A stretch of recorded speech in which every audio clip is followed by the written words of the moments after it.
Welcome to another Smart Sessions video. You're here with Josh Denning, the SEO Director of Digital Monopoly, Australia's leading full-service digital agency and the founder of Smart ROI, the premier source of information on online marketing strategies and integrated digital marketing. Today we're going to be talking about newsjacking, which is a tremendously interesting subject and strategy to get implemented in your business.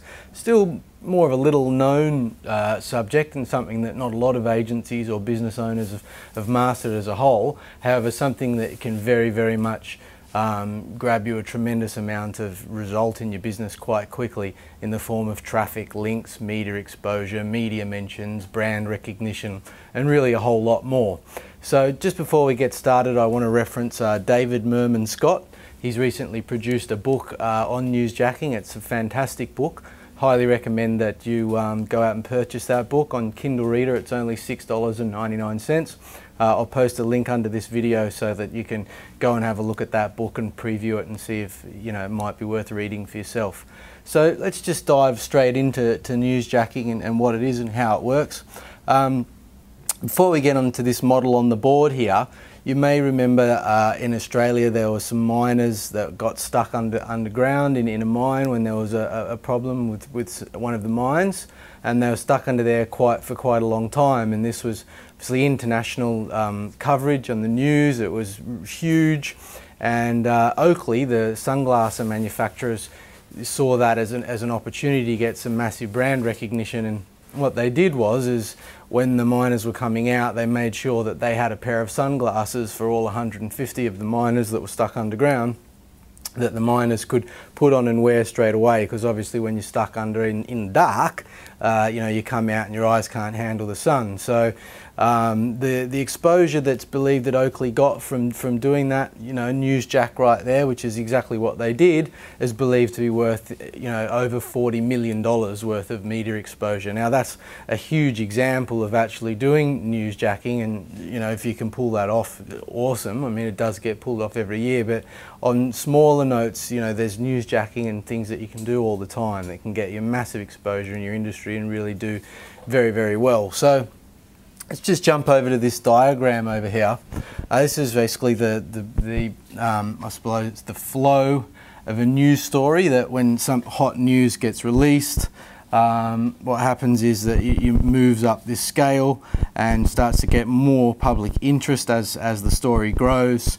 As the story begins to grow, journalists seek out more data and sources where they can get more factual evidence on the site, scenes and eyewitnesses, anything that can be substantiated and referenced and quoted as genuine, that can hold value to the story that they're publishing. As it moves further up, there's more and more public demand and excitement for the news source.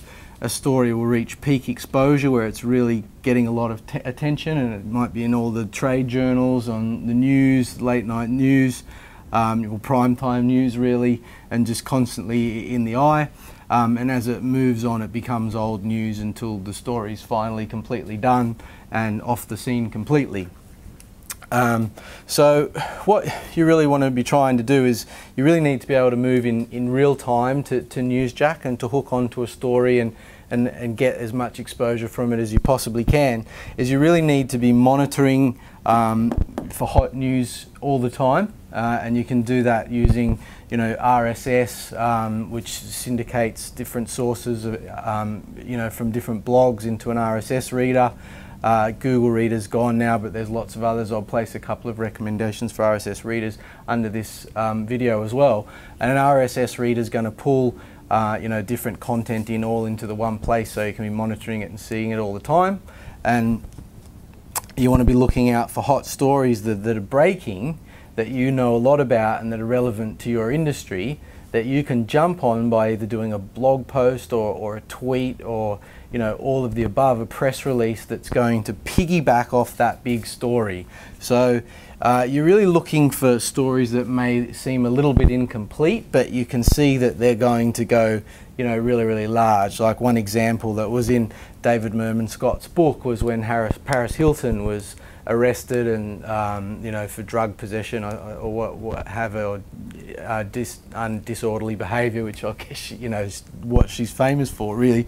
A hotel in the States quickly went out and jumped on that story, and while Paris was getting all of the exposure at the time, as soon as this big hotel jumped on the story and did a press release saying that they were now going to ban Paris Hilton from their hotel, all of a sudden that press release angle moved over to the hotel, because it was more exciting for the media that this hotel had barred and banned Paris Hilton from you know, from coming to their hotel any longer.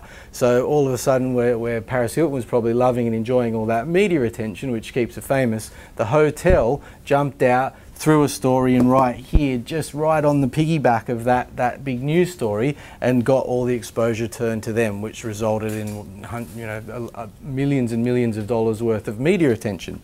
Of course, you may be thinking, okay, so how do I use this in my business? You know, you want to be looking, you've got to really, be monitoring the sources that are your trade journals or your trade blogs, really, tweets and hashtags that are relevant to your industry, the major news sources. You want to be looking out for, of course, people that are mentioned and referenced and quoted regularly in news that's related to your industry. And then whenever you see, like, well, constantly, daily, there's stuff happening. It's why you need to move on in real time. Whenever you identify something where you can see that there's an angle that if you were to reference the value that you add, or that your business adds, or some kind of an angle that fits in with the story that's just gone live, or is about to get big media attention, what you want to do is really quickly, you know, after you've identified that hot news that's going to break, that's relevant to your news industry, is you want to, you know, plug in your content piece really soon after that. So this period from here to here, maybe less than 24 hours, could be 48 hours, you know, at a maximum, might be even less. Ideally, you want to move immediately as soon as it's published and you can add value. And the way you newsjack is you're going to do like a blog post that covers all of the content that's related to that story, or how you can kind of link in with that story or give that story a better angle, and you want to cover it in a very factual way. You want to cover you know, as much citations and quotations and relevant data as you can. Of course, you need to publish it. You can't be anonymous. You must state who you are and everything like that, because the media can't do a release on someone that they don't actually know the name of. So it's really important that you're not publishing anonymously. And then once you've done your blog post that's very high quality, covering the content that's related to the story that's coming up, you then want to tweet your post, and you then want to do a press release about the post and about the content as well. And then you want to come over to something like Harrow, which is Help a Reporter Online, and try and identify or try and push your story out to other reporters on Harrow. And that can result in very quickly, you know, within a matter of weeks, while the journalists are here seeking extra data and scrambling around to catch more information, hooking onto your story and your content, and then you become the second paragraph in the news. It's your business and name that's referenced in the stories, and all of a sudden, you know, you're all over the news sites, you're all over the news blogs, you're in Google News, and you might even end up on television. You could even end up in radio, referenced, where that's normally, if you're paying for it, going to cost you thousands and thousands, if not tens of thousands to hundreds of thousands of dollars to get that kind of exposure. And it's editorial as well. It's not advertorial. So people are more likely to believe it, more likely to look you up, more likely to check you out and trust you and come and use you as a business, because you become a source that's been quoted in the media. So of course you get in here, as you know, the public demand grows, you're already in there, and your story's right in here with your name being quoted right through the peak exposure period, getting thousands and thousands of dollars of airtime, media time, you know, and eyeballs in the magazines, and getting covered, of course. And then the story trickles down into old news, and then it's done. And you can recycle this and rinse and repeat. And if you're looking to do this all the time, or even hiring someone to do it for you, you know, there's no reason why you couldn't be putting something out every month to try and jack onto a piece of news. And you know, if you're doing it every month or even more regularly than that, and you've got someone specially employed to look into this for you, which is very, very well worth it, there's no reason why you couldn't jack on to 3 or 4 big stories a year and have your brand all throughout the media and mentioned everywhere. What are some of the other benefits of this from a digital marketing perspective that you pick up as a side benefit? Well, of course, I guess the first one and the biggest one is going to be traffic. You know, loads of traffic can come through this. This kind of thing can generate tens of thousands of visitors over a very short period of time. The second one, of course, is links. If it's a blog post, they're going to link back to your blog post to reference the post that they've quoted and to reference the person that wrote the post that they've quoted in the news or the eyewitness's tweet, etc.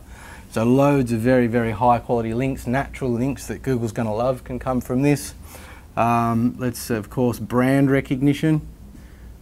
To pay for the kind of brand rec that this can create would just cost an absolute fortune, and you can generate it for near, you know, low to almost no cost to generate the kind of media exposure that, you know, back in the day would almost be impossible to get unless you had inside contacts.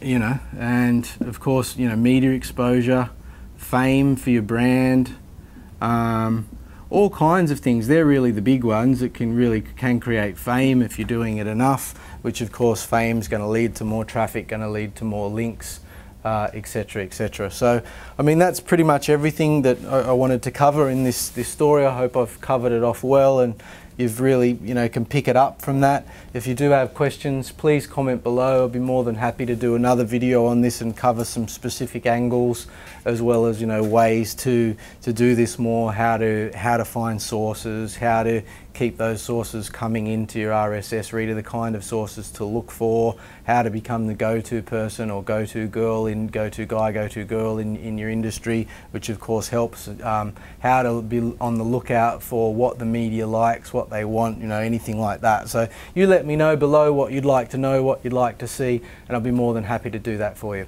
All right, I hope you enjoyed this smart session. I'm Josh Denning. We'll see you again soon.